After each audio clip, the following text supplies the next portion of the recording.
beloved. Welcome to Felicia G's Ministries. I'm so glad to share this time with you and to let you know validation can be found in God. Oftentimes when someone has done us wrong, or if there are voids in our life, people begin to seek out validation or some form of restitution. And the truth of the matter is that validation or closure or even restitution does not always come from the offender. But beloved, as nice as that will be to have in your life, it's not necessary for healing to take place in your life. Offenses, if viewed correctly, can bring enlightenment in your life, just as it brings enlightenment in the offender's life. Both are the fruit of a much deeper issue, which is the real reason why validation and restitution is needed, so that you can have closure. Once you trace the root of the issue, then validation and closure can happen. Whatever the issue is that you're needing closure in, bring it all before God in prayer. Give a voice to what or who has offended you. Ask yourself 3 basic questions: how, when, and where. Number 1, how did the offense take place in your life? What was going on in your life during this time? What were some of the things that you allowed to influence you during this time? Number 2, when did the offense take place in your life? What stage of life were you at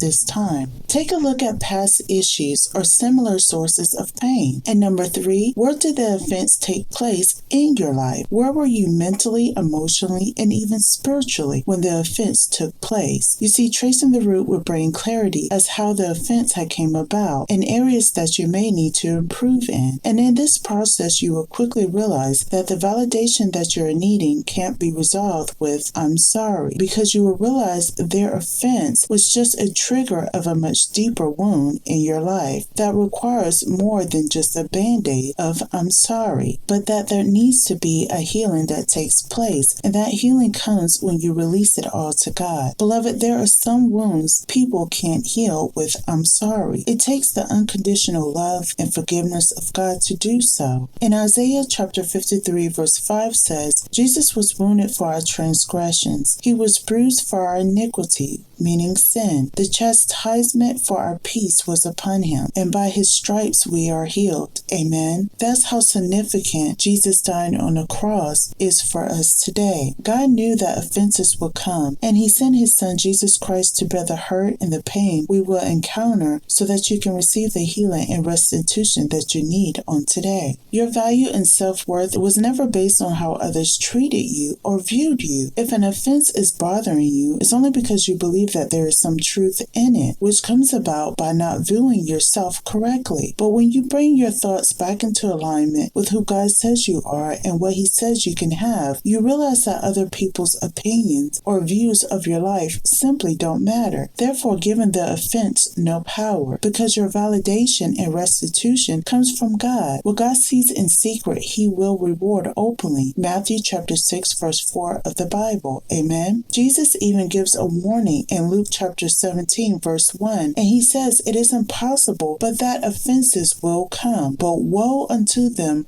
through whom they come. Beloved, those that have hurt or offended you, they do not get away with it. They will get their just reward. But don't let that stop you from moving on with your life. Healing and restitution will come if you are willing to release it to God in prayer. By doing so, it will set your life on a road of recovery, receiving the validation and restitution that truly belongs to you. Amen. I love you so much, saints. God bless you. Till next time, stay encouraged, stay motivated, always abiding in the work of the Lord.